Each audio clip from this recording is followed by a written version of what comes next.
Okay, we are live, and we are very appreciative to have with us today Jim Hogue. Jim Hogue is a long time member of the Second Vermont Republic. We're going to be interviewing Jim Hogue as part of our first annual Global Summit on Self-Determination. You can see in the blue banner up there, Second Vermont Republic. We weren't able to get them earlier, but we are getting them now. That is the flag of the Second Vermont Republic. And we'll have that up while Jim's speaking. This was part of the conference here, Second Vermont Republic, along with New Hampshire Independence, Flexit, Free Louisiana, Texas Nationalist Movement, Hawaii Sovereignty, Calexit, and the Alaska Independence Party, just from America itself. This is a book Jim wanted us to highlight. We'll get to that in a second. But before we do, I want to let you see a little bit about Jim. Here's Jim. He's a professional historical reenactor, and you can find him at earnestproductions.org. That's earnestproductions.org. Here's a little bit of Jim with Professor Rob Williams talking about the Second Vermont Republic and the ability to secede. And here's a little bit about Jim in a play and a little bit more about Earnest Productions. So there is a snapshot of Jim. And now we're going to get to the meat and potatoes. He'll also talk about this a little bit after he explains why Vermont needs to become independent. But before we go any further, Jim, is that an okay introduction? Did I miss something? Is there something essential you'd like us to point out for your introduction before we get into the main meat and potatoes? No, I think the rest will come forth as we speak. Okay. Whatever it is, it'll pop out. So let me ask you then the main question that we asked all of the other independence movements, and we'd like to ask you the same one. Why does Vermont deserve to become independent? Why is it okay for there to be a second Vermont Republic? What is the main argument for Vermont people that you would say as to why you need to become free? And it's a good idea for you guys to become free and to be able to leave America if you choose to. What is the essential argument, Jim? What have you guys been talking about? I know we looked at Ian Baldwin and we were trying to get Professor Rob Williams, but you've been there for a long time. There's a lot of other people. You've had a long discussion going back for decades. What is the essential argument that Vermont people have who are part of the Second Vermont Republic as to why you need to become independent?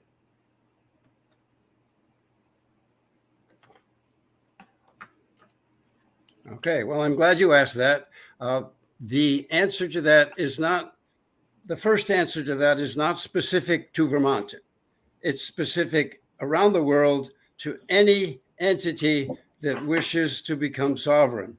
And it goes back to two things: English law on the one side, but English breaking the law on the other side. In other words, the compact that the colonists made when they first arrived in America, that was against the law. The Mayflower Compact, they just made it up, but it became part of the foundation of this country, even though it wasn't a country yet. So these things have happened periodically around the world from time to time, where people have acted in their own behalf to become sovereign. I did a radio program on this many years ago, and I had to do a lot of extra research. And it turned out that most of these movements failed because they went up against the military. They had to go up against the military that wiped them out or that put them down. The ones that succeeded are very interesting to me, and they're very helpful in looking at the movement. But back to your question, why is it that any place ought to become sovereign? Well, if you look at the American Revolution, you can ask Thomas Paine, and he's got the answers. Madison, Franklin, Jefferson, Washington, they all answered that in the Declaration of Independence itself. Because after a long period of abuses, it's time to stand up on your own 2 feet. As I hope all your listeners know, the American movement toward independence was a movement of secession. The War of Independence was a war of secession. And it's one of the few movements of secession on the face of the earth that actually succeeded. And, very recently, Spain, the, I don't know what's wrong with my brain anymore. I can't think of the city. Anyway, the section of Spain tried to secede, and they were put down Catalonia. By force of law. Thank you. Yeah, Catalonia tried to secede, and they were very successful as far as their movement went, but they were put down what you would call not just legally, but they were put down by force of arms. So I mentioned that secession is both a legal movement and an illegal movement. For example, in the colonies, obviously Britain decided that it was illegal, that these people cannot secede from the British Empire. They can't do it. But we did. So it was against the law. But what was the legal argument? I'm sure you know the word. The argument was beyond legal. The argument was that we have an inalienable right to secede. We don't need a legal right to secede because it is inalienable. And if you go back to Black's Law, the reasoning there is something called safety of the whole. Safety of the whole means if your government, whatever it happens to be, whether it's in Uganda or Great Britain, if your government is stealing from you, beating up on you, like Ireland, for example, you have a right to step away from that government. And that's in Black's Law Dictionary. If you look up safety of the whole, you will find a lot more about it than I could tell you, that's for sure. And that was the rationale that Ethan Allen had in Vermont. And it was the rationale that the larger group had in seceding from Great Britain, that there was a long string of offenses against the people of the colonies, and it was time to leave. That's it in a nutshell. So that is why any entity ought to be able to secede from another entity. In the case of Vermont, to get back to your Vermont question, Vermont was battling, or I shouldn't say battling at this point, Vermont had a problem because there were 3 entities that wanted to keep Vermont, that region, known as the Hampshire Grants, by the way, at the time, wanted to keep that region under their own power. That would be the British Empire, that would be the state of New York, and that would be sort of a combination of Connecticut and New Hampshire. So Vermont had to create itself. And you could read any history you want about Vermont, and it's the same. They all agree, and they're not just copying one another. They all agree that Vermont invented itself. And the reason it invented, they're calling it an invention of themselves, is because they were on a place on planet Earth that was under a contested, the Brits, the New Yorkers, the government in Philadelphia, they all wanted Vermont. And Ethan Allen stepped up with his brother Ira and several other intelligent and patriotic people. And they said, no, we created this. We farmed the land. We protected the land. We fought against the Indians. We fought against whatever there was. They created that space on Earth. And so they should have the right, the sovereign right, to rule that spot. That's redundant. If you have the sovereign right, of course, you're going to rule the spot. And Ethan had to stand up to his own people and tell them, do not do what New York tells you to do. If you do that, if you obey the laws of New York, then you are giving away your sovereignty. And once you do that, it's gone. And that's been proved over and over again. That's not my idea. That's Ethan Allen's idea. And it's easy to find that it's true. It's a controversial concept, but it's true nevertheless. So Ethan told the legislature of Vermont, definitely don't obey any of these edicts that come to you from New York. So back to that first question, why should anyone secede? Because you have a right to rule yourself. Now, over the many, many years, we're still talking history here.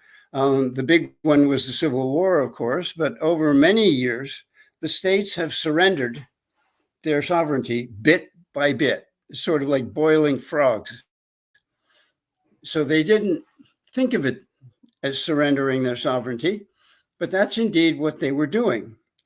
And now we have come to a point where independence is crucial, I think, to the survival of every state in the United States. And the fortunate grasp of independence in a few states here and there, the way it pops up every now and then, like Florida, occasionally Vermont, Texas, California, somebody will say, we don't like that federal law. We think it is unlawful. So we are going to change our obedience to you, and we're not going to do it. We don't like that law. We're not going to do it. Now, remember, I'm sure your listeners know that happened before the Civil War with taxes and tariffs, and the South. North Carolina, I think, was first, just said, no, we're not going to obey that. And that led, of course, to secession and the Civil War. Now, I don't know whether you want me to go into any of that or not. It's not important to me to do that. But in the history of secession, you have these bogus arguments to hold an area, a state, or whatever it is, in your control. I mean, that's always the way it works. Oh, you want to leave? No, you can't. And they come up with some, they came up with a law why the South couldn't secede. Well, it was one of the most bogus decisions that the Supreme Court ever made. And basically, we don't want you to. That's why it's illegal, because we don't want you to leave. And of course, that led to the Civil War, and it's another question. But it gave the states and the people living in the states the idea that secession was a bad thing. Because look what happens if you try to secede. The army of the Union will invade your states and wipe out your crops, rape your women, kill all your men. That's what they did. And so consequently, the word secession became misunderstood and it became abused. And so that if you use it nowadays, you're automatically described as a racist or a white supremacist or something like that. And secession has nothing whatsoever to do with that. Secession is just your right to take care of yourself, your right to manage your own area. So is that's every place, not just Vermont. I can go into Vermont now if you'd like.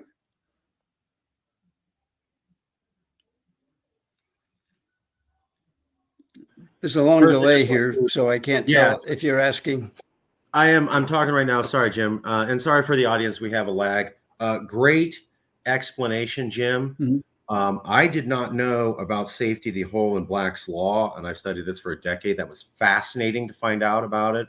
I knew that Vermont was independent of the 13 states when they joined the Union, right? And that's why they could say we were independent, because we were separate from the Union and then later joined, which legally means you're independent. Also, the Treaty of Paris from the Revolutionary War listed 13 states with a capital S, meaning nations, Most historians never discuss the Treaty of Paris. They talk about the Declaration of Independence of the Constitution. The Treaty of Paris was actually the legal document that ended the war and allowed America to become a nation because it was recognized by France and England. And in that, they say 13 states, capital S, meaning nations. You'll never hear about that. But I want to get to some of the more detailed, bogus arguments for why Vermont secession isn't legal. I've heard what you've talked about.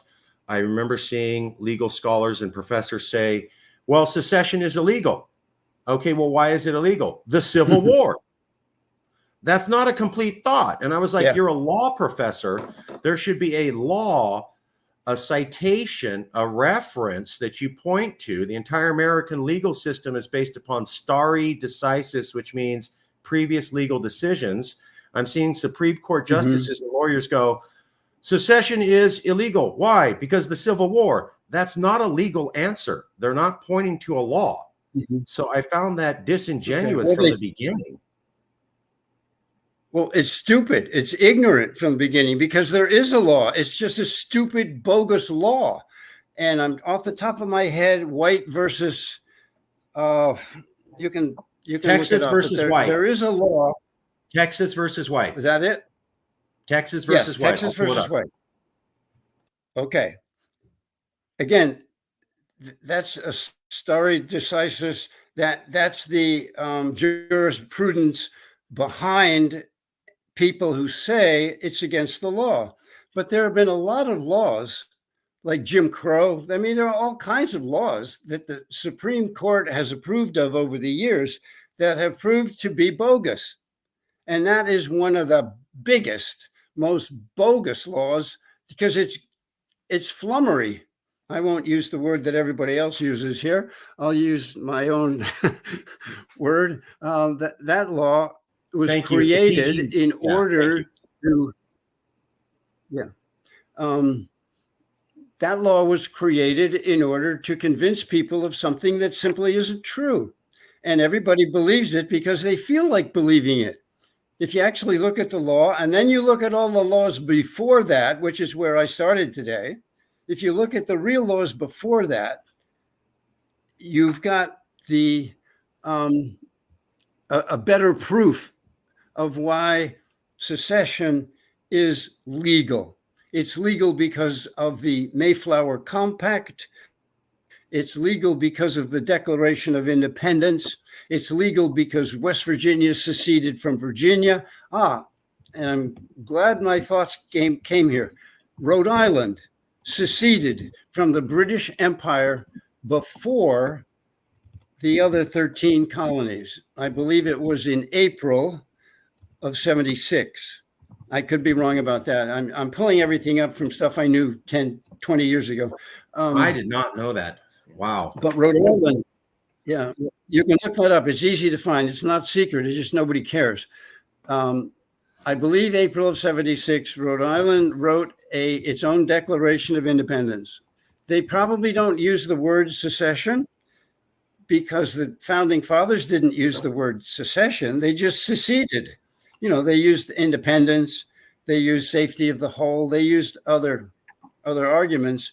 But in those days, it was a given. There was no argument. You fought for it, and you either won or you lost. The American colonists won. And so that settles that. There's another interesting bit of trivia in there, except it's not really trivia. My sources tell me that only 3% of the colonists were involved in the war at any given time. And by the way, I had 5 relatives who were involved in the Revolutionary War. And so with that 3% who were actually fighting, scholars say about 1/3 of the country was in favor of seceding, and a third didn't care, and a third were Tories. So that's another thing to put in your pipe and smoke if you want to know a little more history. So that should give us some hope. I did not know about Rhode Island. That's fascinating. Mhm. It seceded from the English and nobody complained, and then it joined America. So America's saying Yeah. that your leaving the English was legal because we're accepting you as a part. So America accepted Mhm. a secession decision when it allowed Rhode Island to join the Union. But yes, that's true. But it was also irrelevant because it seceded again. It seceded with the 13 after it. Once they all signed eventually the Declaration of Independence, and so Rhode Island probably said, "Hey, we've already done that." Um, so they did. I guess you could say they did it twice. But I don't remember any problems when Rhode Island seceded. I can't find anything historically militant about the response. Also, want to point out that this makes a lot of sense. So, Rhode Island seceded from England, and that was accepted, and it was the first one. Additionally, another legal wrinkle to pay attention to, I'm going to try to get both of these on the same page, was in 1812, when before the Civil War, where Rhode Island discussed secession again from America to rejoin the English. Yes. No one in America said that was illegal or wrong. They may have not liked it, but nobody in 1812 was saying, you can't do that. That's fundamentally illegal. And this is 40 years before the Civil War. So we're actually talking the time where the founding fathers are alive, or they just recently passed. Rhode Island says we want to look into secession. Nobody says you can't do that. And so this well, not only that, but there was it was what was called the New England Secession Movement, and that was in 1812. So I'm sure that the Long Island business was part of that, even though Rhode Island said they wanted to join England. The New England secession movement in general was to secede from what had been created as a government, and they didn't like it. They failed. It didn't work, but nobody came to arms. Nobody came to blows about it.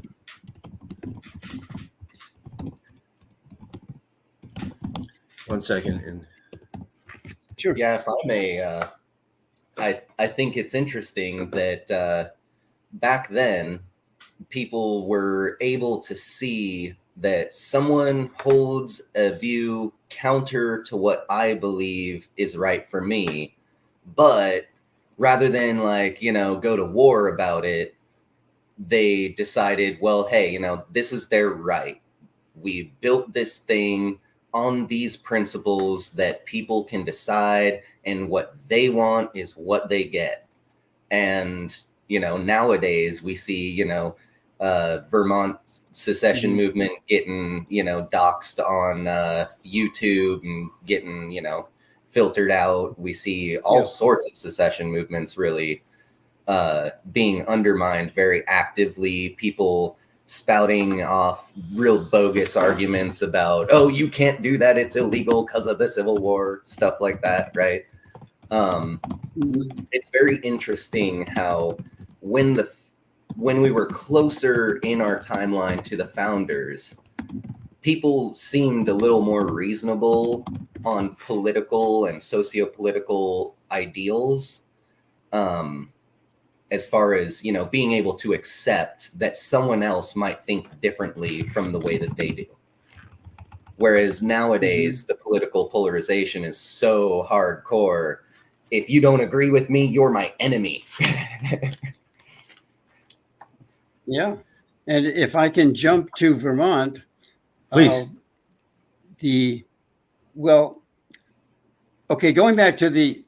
Going back a little bit to Ethan Allen and the Green Mountain Boys, they did form an independent country.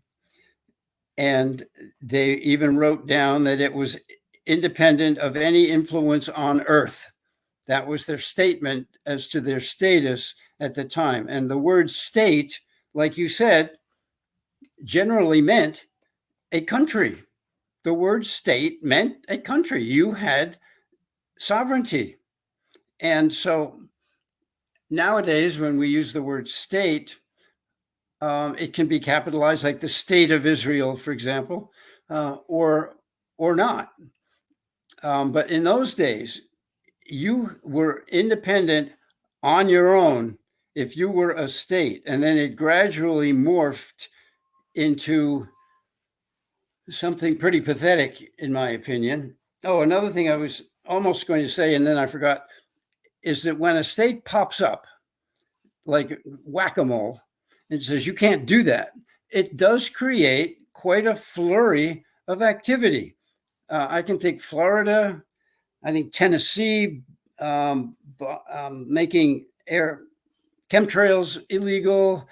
Then there was Roe versus Wade stuff, throwing it back to the states, so that the federal government still has to pay some homage to the states. Now, they hate that, in my opinion. That's what this New World Order thing is all about. They hate sovereignty, individual sovereignty. They hate it when people with brains come forth and put forth ideas. They hate it when you can say no to what they tell you to do. Now, that has been broken down lately, very lately, between liberal and conservative. I think that's unfortunate because it's not that simple. It looks that simple. I give you that. But there's really more to it than that, because the history of the liberal mind is one that thinks that was the point of a liberal education, was so that you could see both sides of an argument, all sides of an argument, and come to your own conclusions. But the liberals that we look at today, oh my God, it's frightening. It's the exact opposite of that. Now, in Vermont, if you went without a mask, which I did always, I never wore a mask, you would freak people out. They wouldn't let you into a store. Now, tell me that that's democracy. Tell me that that isn't tyranny. Tell me that that isn't totalitarianism. And these are the people, the free, liberal people in Vermont, who were keeping you out of the store if you didn't have a mask on. Unless it was Walmart, they were a little more liberal than the tiny little store on the corner that wouldn't let you in if you weren't wearing a mask. I'm sorry, Jim. I got to stop you. We don't want to upset the YouTube gods, so we need to move past the discussion about the previous medical emergency. Sorry. If you could just move on to the next point. No more talk about the previous medical emergency, please. If you move on to your second point, I really appreciate it. Sorry very much. Okay, no problem. We're there now. So my point about Vermonters is that they are willing to accept a totalitarian regime over them more readily than they accept the standing for your rights as a libertarian, as a conservative, as a constitutionalist. I mean, have you heard that? Constitutionalists are now racist because it's convenient for people to call them something. So they make up some nasty term if you believe in law and you believe in the Constitution, when the Constitution was the most liberal document, historical document maybe ever written. So these people are lost.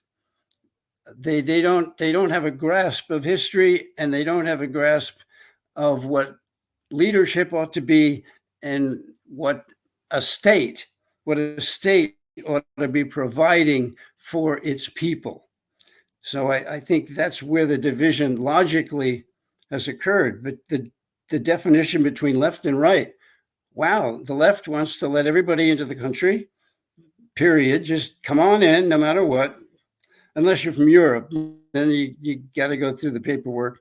But generally speaking, that's the left. And I don't get it. So I'm not quite sure where we want to go with Vermont independence. They proved over the last 3 or 4 years that they don't want it. And so we have, Ian and Rob and myself and Rick Foley. We're there. We're here. We've got our legal reasons. We've got our historical reasons, our inalienable rights. We've got logic on our side. After all, the deep state and the world at large is in a unique situation now because of nuclear war potentially facing us, if not actually facing us today. The argument between whether or not the United States should be allowed to place long-range missiles in Ukraine is an argument that could only occur with psychopaths. I mean, who but a psychopath would want to put long-range nuclear weapons in the Ukraine and aim them into Russia? So that, what is it? I could go into what a psychopath is. A psychopath is someone who has no sense of empathy. Oh, okay, go ahead. We'll try to keep it political. I appreciate the analysis. I think what you're pointing out is that when you're a state of America, you're tied to this military empire, which is making very dangerous decisions that could get all life on Earth wiped out. And as a Vermonter, as a Californian, I imagine you're like, I don't like that, and I don't want to be part of that. And I don't see how you're protecting me by pushing the whole planet closer to nuclear war. And I'm tired of being part of this military empire with over 200 bases in every country in the world, and it has 700. Thank you, and has started more wars in the last 10 years than any country: Iran, Russia, China. It's America, and has killed more civilians than any country. Nobody brings up the 500,000 to 1 million dead Iraqis of the Iraq War. When I hear about Russian fatalities in Ukraine, they're talking about 13,000 dead Ukrainians. And then America says, well, Russia's evil for that. Well, we have 30 times the number. So does that mean we're 30 times as evil as Russia? This discussion is simply not had in America. We talk about how evil Iran is, and North Korea and Russia and China, and how many people they killed. And then we never discuss how we killed 500,000 civilians, not terrorists, not people shooting back, civilians in Iraq dead. And that's revised from the earlier estimate of 1 million civilians killed. No country comes close to that in death totals. You got to go back like 50 years to find something like that. It's only America that's laying out massive amounts of people left and right. And if you look at the Ukraine war, America forced that to happen. Ukraine had a deal with Russia and Turkey, and then Boris Johnson came down and said, don't do that. That was about 2 years ago. So they had a deal to end this, and then America asked them to stop it, and in result, 600,000 young men in Ukraine are now dead or have their legs and arms blown off. So yeah, I don't think that was productive, and I'm disgusted to be part of that. We're in California, so we protested Vietnam, Iraq, the whole thing. But I absolutely agree with you. Dangerous to be part of this empire. Yeah. So we are an anti-empire organization. One of our slogans is the untied states. And when you look at it quickly, it looks like united. But you look at it and it's the untied states. We are an anti-empire organization. And, you would think everybody would be. The whole mentality of America going back to the colonial times is leave us alone and we'll leave you alone. And look where we are. So you need to actually wipe out American history in order to push this stuff forward. In order to make people buy this, they have to forget what the good side of America has always been. There's a bad side. There's a military-industrial complex, but that's what we're against. That's why we're secessionists, because we're against the military-industrial intelligence pharmaceutical complex.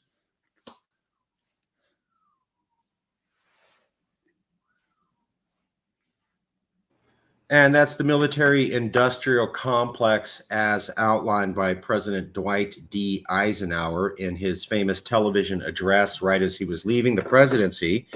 That was the guy who won World War II and did the buildup to fight the Soviets. As he was leaving his presidency, he said, "Watch out for the military industrial complex." He was originally going to call it the military congressional industrial complex, but he did not do that because he didn't want to lose all his friends in Congress. That was in his notes. That's what it was. So we went with the military industrial complex, which is we love wars and we love getting into wars, and because we sell weapons, and that's what we do. And today, 85% of all weapons sales around the world are from the U.S. We complain about Russia selling weapons. They sell about 10 to 15% of weapons on the planet. We sell about 85% of all weapons sold to anybody around the planet. So military industrial complex, and like you said, 700 bases around the planet. It's obvious it's a military empire. If I may, it also brings out an interesting point that if we're of the mind that we don't like these forever wars, then removing ourselves from the United States so that it can no longer utilize our labor, our tax dollars, our wants and needs, right? It can't leverage our lives to justify arming more of the world and basically, pitting people against each other so that they can sell more weapons. Yep. Mm-hmm. Yeah. And who is it that has been assassinated over the last several years? It's the people who advocated peace. JFK, his brother Bobby, Martin Luther King, and several other assassinations plenty of them. And there have been a few assassinations because of people investigating things that the deep state didn't want them investigating, like pedophilia. And world even leaders William Colby standing up to America. Yeah. And America has proved over and over again that its allegiance, the Congress has proved over and over again, and the executive branch has proved over and over again that its allegiance is not to the U.S. It's more to Israel than it is to the U.S. So that's a tricky demographic that we have to deal with when we're trying to break up an empire. It's not as simple as, the enemy is more complex than you may think when you're going after the empire. But just keep in mind the history of those people who have been killed. They haven't assassinated dictators. They haven't assassinated, people who were unfair to their own citizens and people who advocated war. It was quite the opposite. They assassinated the people who were for peace and who wanted to stay away from empire. Yeah. Just to back you up, here's a book. There's a movie out now called Kill the Messenger.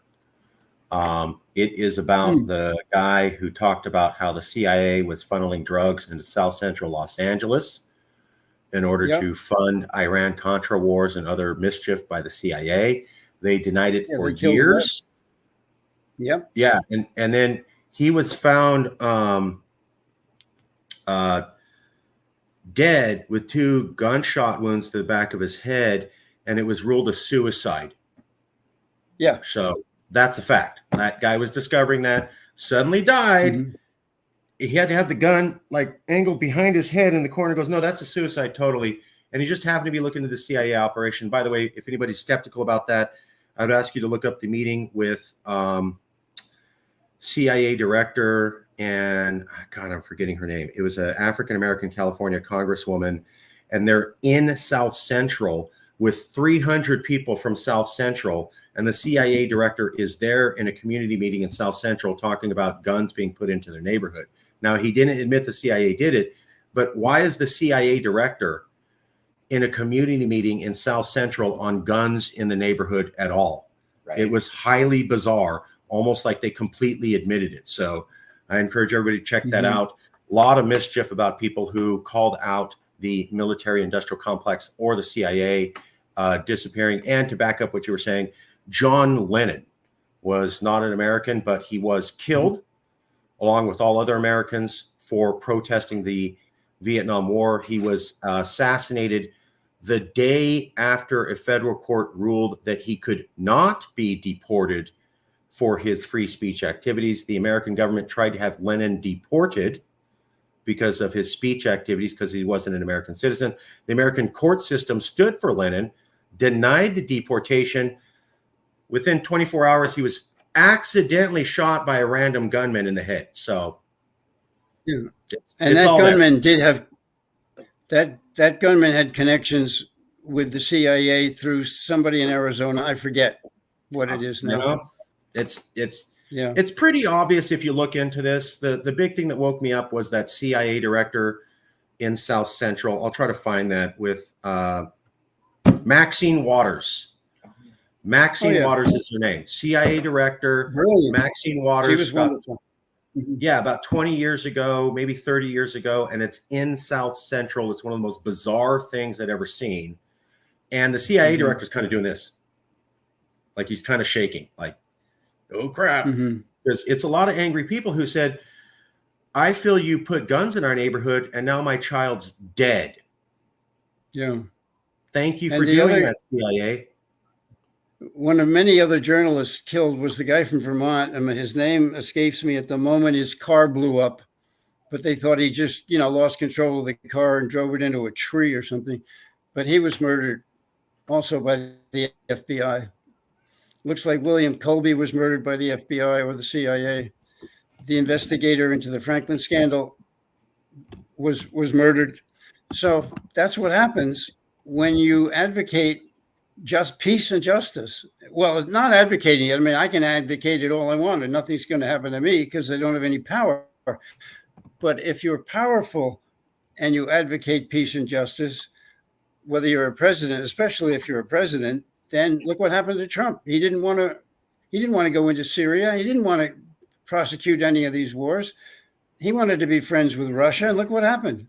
Russia. Well, and also my favorite thing is that, and just full disclosure, I'm not a Trump fan, but I get what you're saying. I understand what you're saying. And one of the things that always grabs me is they'll say, if Trump's president, he's going to start a war. What's that based on? As somebody who's not a Trump fan, I have to ask myself, what is that based upon? Because it's the Democrats that keep getting us into wars, and Trump was trying to get us out of wars. Now, as somebody who doesn't like him, but I'm going to pay attention to the facts, I see Democrats left and right going, oh, he's going to start a war. He's going to start a war. He's a warmonger. Based on what? Based on what? Because you Democrats have done Israel, Ukraine, Libya, Afghanistan, Honduras. Nobody talks about that, etc. So it's insane. I get what you're saying. He was anti-war and they paint him as a warmonger who's going to get everyone killed. Just to back you up, here is an article. Coincidentally, the U.S. journalist who talked about mischief in Afghanistan accidentally died in a car crash. No one was at fault, just a pure accident that the journalist who brought down General Henry McChrystal and his staff accidentally was completely killed in a car crash not long after. Nothing to see here. Nothing to see here. Total accident. Nothing to see here. So just wanted to point that out. Yeah. Well, back to secession, there's no Sorry. No. I mean, this is perfect. Sorry, Jim. I'm not a fan of the CIA. I'm Latino. My abuela told me like all the Latin people are in America because the CIA conquered all of Latin America and destroyed it, and that's why we're all here. So not a fan. And that is why Latin people are here. You ruined the Southern Hemisphere, and that's why we're all here. It's your fault. So, Jim, tell us more about secession. Sorry, I'm going to get off my high horse here. Apologize. Okay, no, that's you've led me into a very, very important area, because there's no stronger way of telling these people that you've had it than secession. What is more powerful than saying, okay, you had your chance, you destroyed Latin America, South America, you murdered people in Argentina and Chile, and you've had your chance and it's over. And Kennedy said the same thing. He wanted to take the CIA apart, and then he was killed for that. So if you are an advocate of secession, and we had a huge percentage, by the way, in Vermont, we had something like 12% in favor of secession at one point when the survey was done.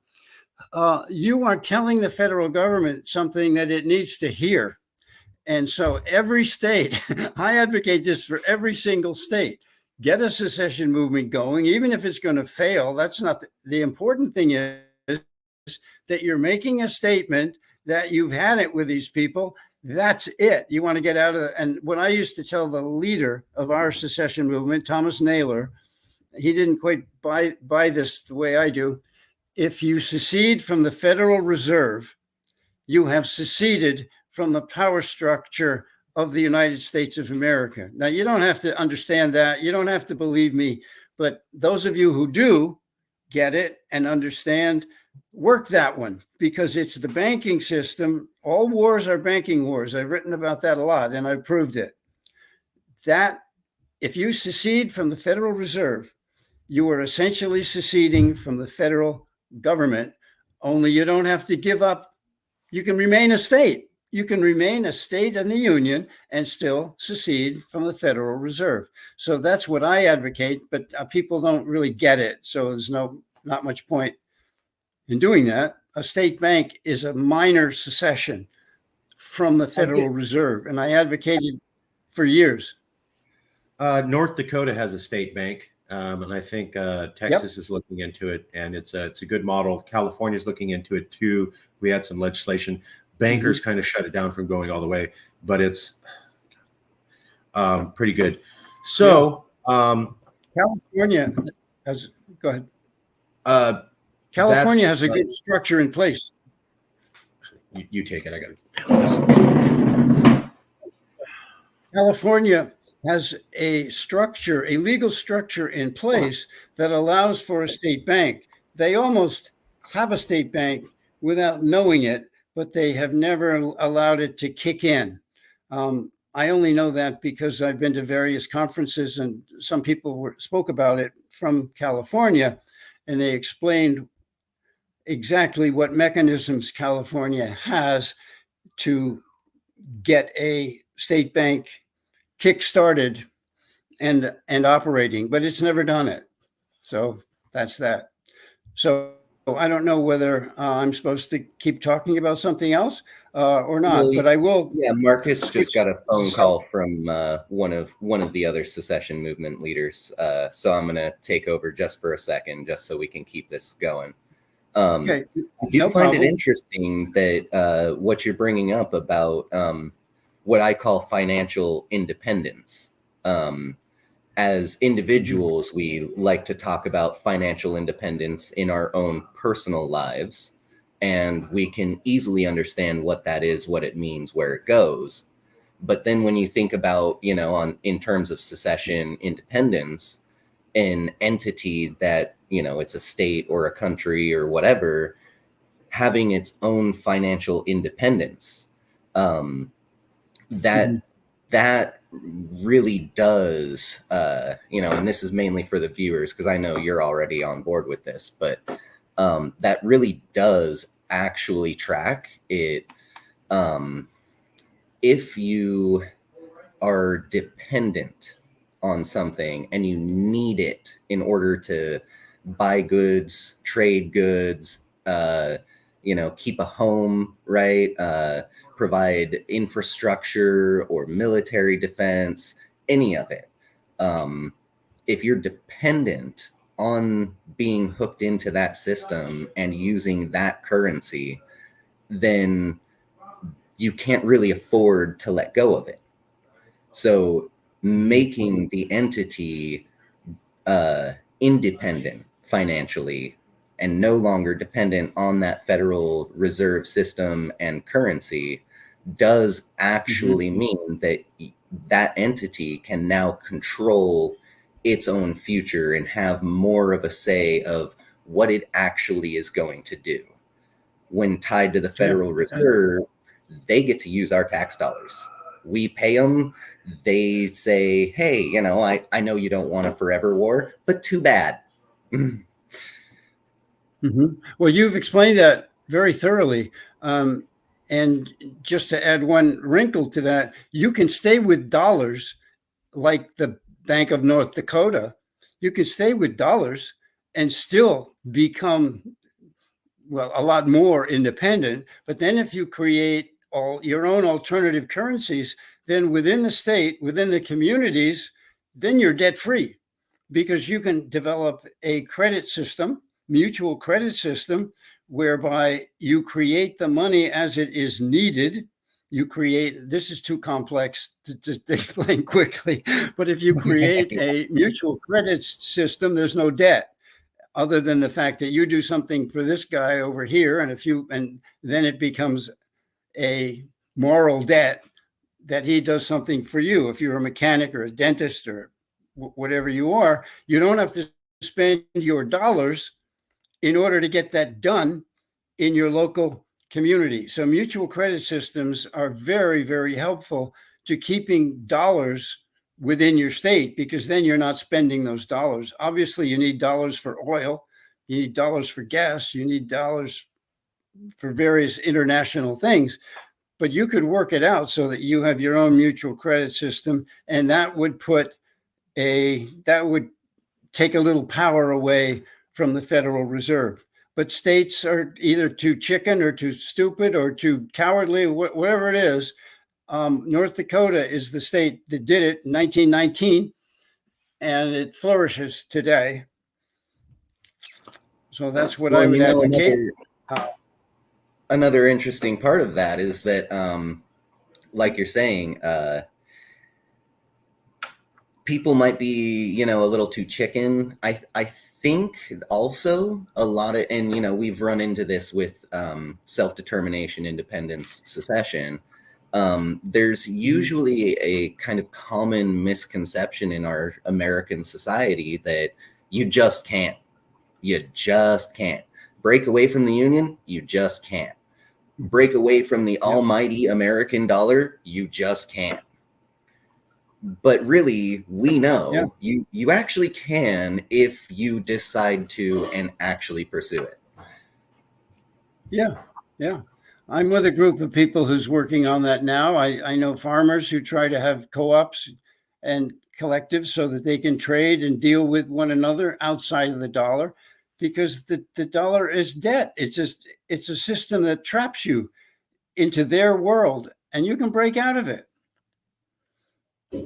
Yeah, and with the way that the American government is printing more and giving out more and spending more than what it has, you know, the $1 that I might make today is going to be worth more like 75 cents tomorrow, 50 cents the day after, 25 cents the day after that. So if I'm tied to this almighty American dollar that keeps plummeting and weakening, ultimately, by tying myself to it, I'm strapping on the cannonball onto my ankle and jumping off the plank. Yeah, and it's very, very hard if you don't have a group. It's impossible. I mean, you can't do it on your own. You can buy all the gold you want on your own, and that's a hedge against inflation. But basically, you need a private membership organization or co-ops of some kind to begin that process. And so that's something that I advocate as much as I can. And if I had the power in Vermont, I would create a state bank tomorrow in order to break us away from the Federal Reserve System. And for quite some time now, we've been looking at the derivative bubble and wondering when that is going to destroy the state's ability to buy and sell.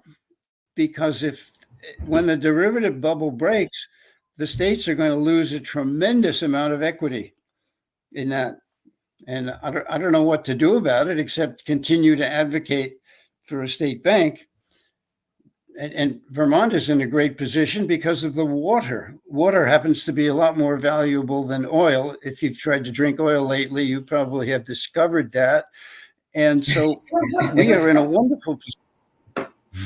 The people we're in a Flint, wonderful Michigan, position. Yeah, Vermont is in a great position with the wealth of its natural resources, water in particular, and yet they're chicken. Well, they listen to the bankers. The bankers put the kibosh on everything I've tried to do, and they always have a senator they own. And it only takes a couple of people in this state and probably all the other states to kill a bill. So that's why I gave up on that particular activism, because we kind of had it done and then 3 people got involved and made sure it never happened. So that now all my advocacy sounds so wholly democratic and very like in line with the American founders, and what they wanted. That the people could want something, and then 3 rich people could get together and stop the will of the people. Yeah, or 3 corrupt people. It says a lot about America. Yeah, it says a lot about Vermont, and it says a lot about America. That the good ideas are the ideas that get stopped. So, I mean, a lot of bad ideas get stopped too. I'm not, I'm not a Pollyanna here, but our legislature in Vermont is pretty good, because we had over 50%, way over 50%, generally in favor of our movement for a state bank. And then you get a committee chair who doesn't pass the bill on to the next committee. Dead. It's gone. That's all it takes. So if the bankers get together and either pay off or intimidate one person, and that person could be a Democrat or a Republican, doesn't matter, that bill is dead. So that's what happened. Yeah, we passed.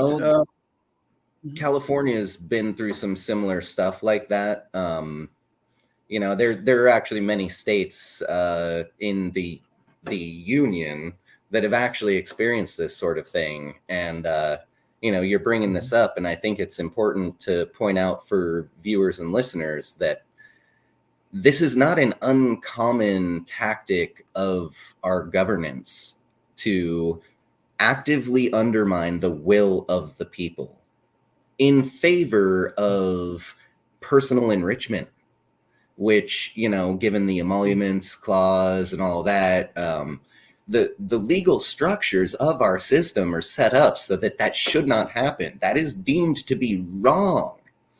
But the way America is now, it has become very much this wrong thing that the founders never wanted. It was supposed to be anything more than 2-party-based system. What do we have? A 2-party system.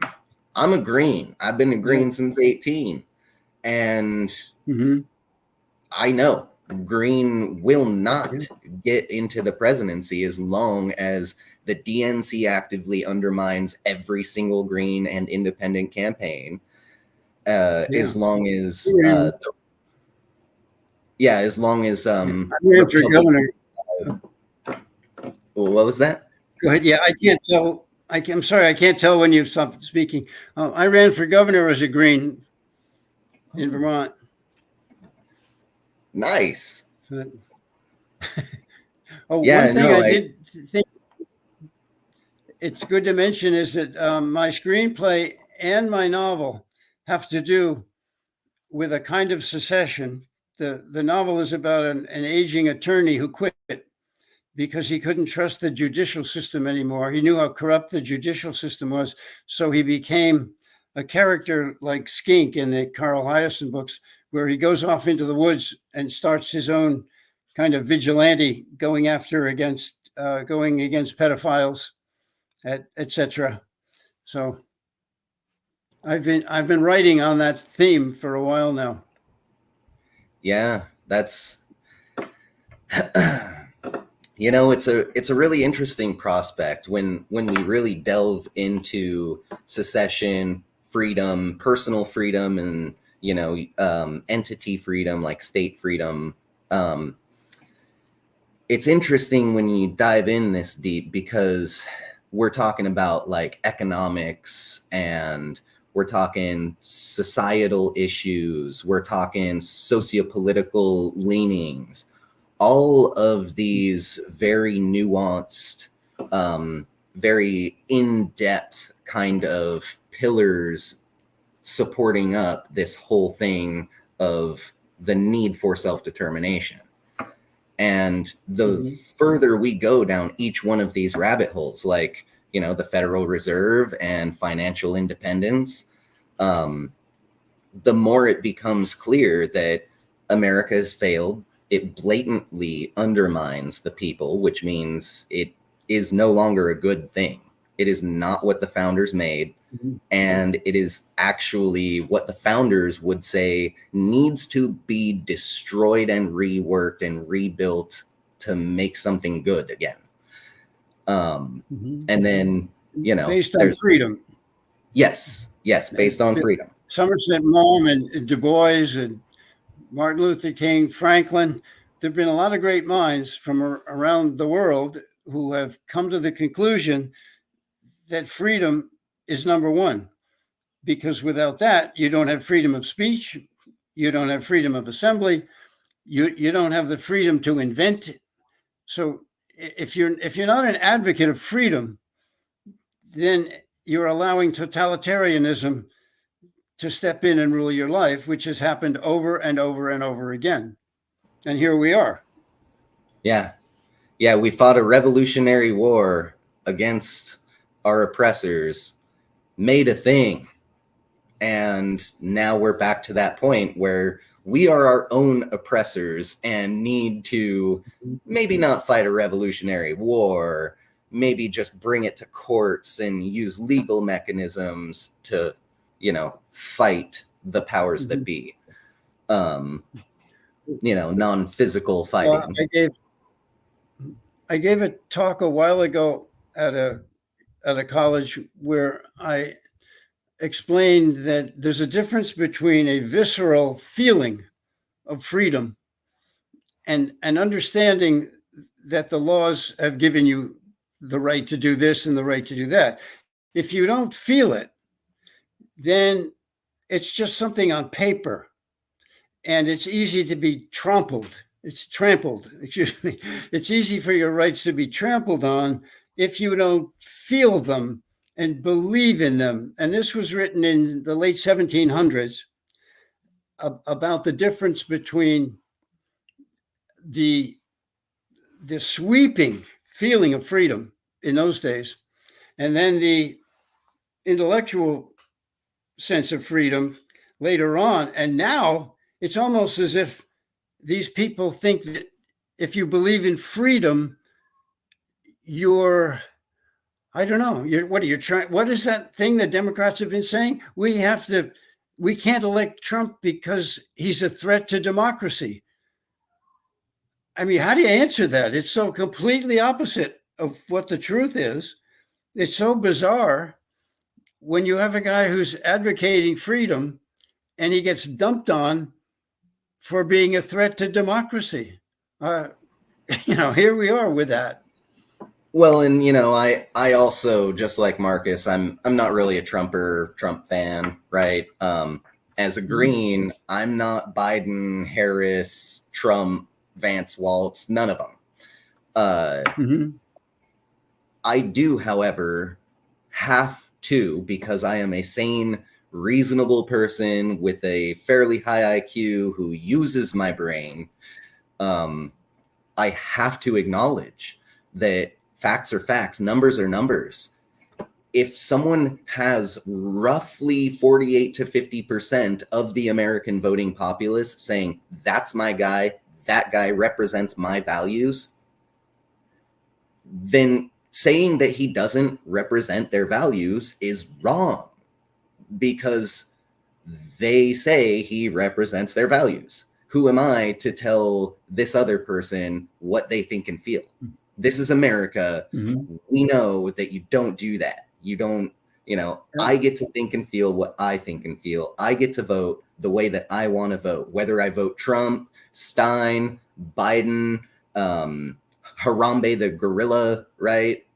Which, there were a lot of people who literally threw their votes away at one point in time, not long ago, voting for ineligible non-candidates, a dead gorilla, people who didn't file any paperwork, people who have like the actual kind of felonies that prevent you from taking office, literally just throwing their votes away and then saying, well, the other guy isn't democratic and he's going to destroy everything. And, it creates that bipolar dichotomy of you're my enemy, you're my enemy. We have to fight each other.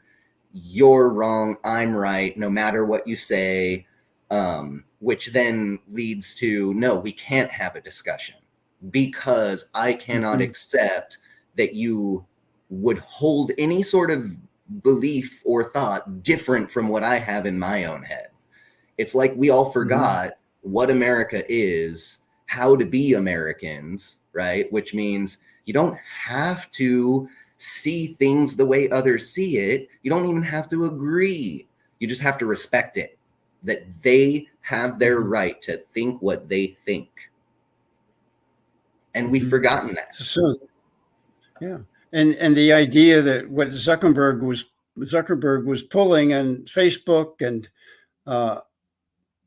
all these other monsters were preventing people like me from getting my ideas out. And there's the evidence. There's the evidence right there. If you have entities that are shutting up the truth, and in many cases, that's all I was doing. I was just relaying certain statistics and, doctors' statements, and you're not allowed to do that. So there's the proof right now. Who is shutting you up and who is trying to give you power? I didn't vote for Trump, and I don't know what I have a Kennedy sticker on the back of my Jeep right now. So I was glad to see him hook up with Trump because I believe that he had a good reason for doing that, and he's explained it. But anyway, the point is, who is trying to shut you up? Why doesn't it matter to you if you're on the left that it's the left that is clamping down on free speech? Okay, it used to be the right, fine, but I got over that after Cheney and Bush. I can see what's happening, but now it's the left who is trying to shut you up. Yeah, and that, again, to expound on your point, this is America. We are supposed to have the freedom to be who we want to be, think what we want to think, feel what we want to feel, have our own opinions. And if there is any entity, any individual telling another, you're wrong, I'm right, you have to this, that, the other, you have to think and feel the way I think and feel, or, even a Gavin Newsom during the recall, hey, don't vote, don't partake in the vote at all. That huge federal offense. It's like when you're trying to actually express yourself and someone says, no, you don't have that right, we call that abuse, don't we? And so it's a sign of totalitarianism. It's yeah. So it happened over years. Yeah, we are all being abused in one way or another. If you're a Democrat, then the Dems are likely abusing you by telling you falsehoods, misleading you blatantly, and fear-mongering. Is World War III actually a real potential? Yes. Is Donald Trump going to destroy the United States of America and hand it over to Vladimir Putin if he's elected? Probably not. If he was going to, he probably would have done that when he was in office last time. Right? Like, it doesn't take a rocket scientist to see the manipulation, and what we need to do is call it out. But again, as we call it out, we get censored and told that, no, you can't call it out. That's anti-democratic to say what's true. What do you think? Well, I interviewed a brilliant observer of life about 10 years ago on my program, and he listed all the different things that Vladimir Putin wanted, and Trump didn't give him any. The Syria question is kind of, up and down on that, but everything else that Putin seemed to want, Trump didn't give him any. And what's the mainstream story? Russia, Russia, Russia, Trump. So that these blatant lies, the narrative, which is, of course, the narrative, and that's what gets you in trouble if you go against the narrative. You can do pretty much anything else. You can be a pedophile. You can be a child trafficker. You can be a traitor. That's okay, but don't go against the narrative. And this guy explained to me how there was nothing Trump did that Putin wanted him to do, and yet the narrative was the exact opposite of that. Oh, I have a question for you and California. There's a very high Spanish population in California, and I would think that if they're paying attention to anything, they would be paying attention to you. And what's the deal with this, with the Mexican and otherwise Spanish population in California? Aren't they pro-secession? Well, younger ones are. Younger ones, yeah. It's important to remember that when speaking demographically, I mean, individuals are individuals. Every person is going to vote whatever they want to vote, right? Black people don't all vote like, one singular body. Neither do Latino people or white people. It is kind of interesting, though, that demographically groups do sometimes tend to vote similarly. And that's because of the societal issues. And so Marcus and I like to point out to the border and kids being put into cages like they're rabid animals is a disgusting thing.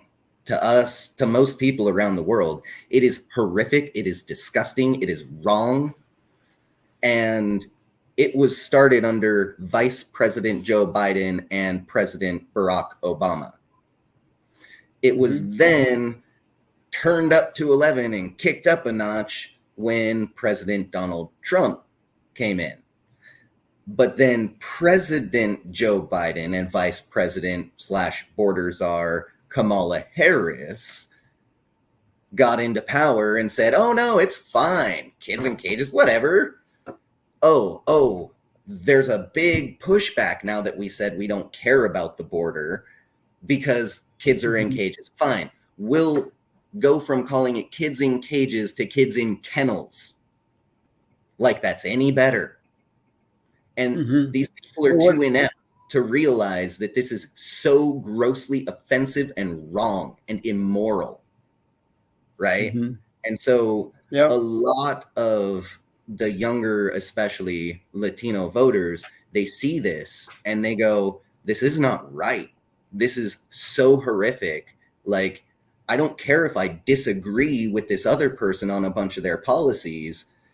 They're at least not saying it's a great thing to separate children from their parents, lock them into cages like they're rabid animals, and then sell them to the highest bidder, right? Like, I mean, that's enslavement. There are so many moral, ethical, and legal issues behind all of this. And again, President Joe Biden and Vice President / border czar Kamala Harris had zero care and concern until forced to do something and say something about it.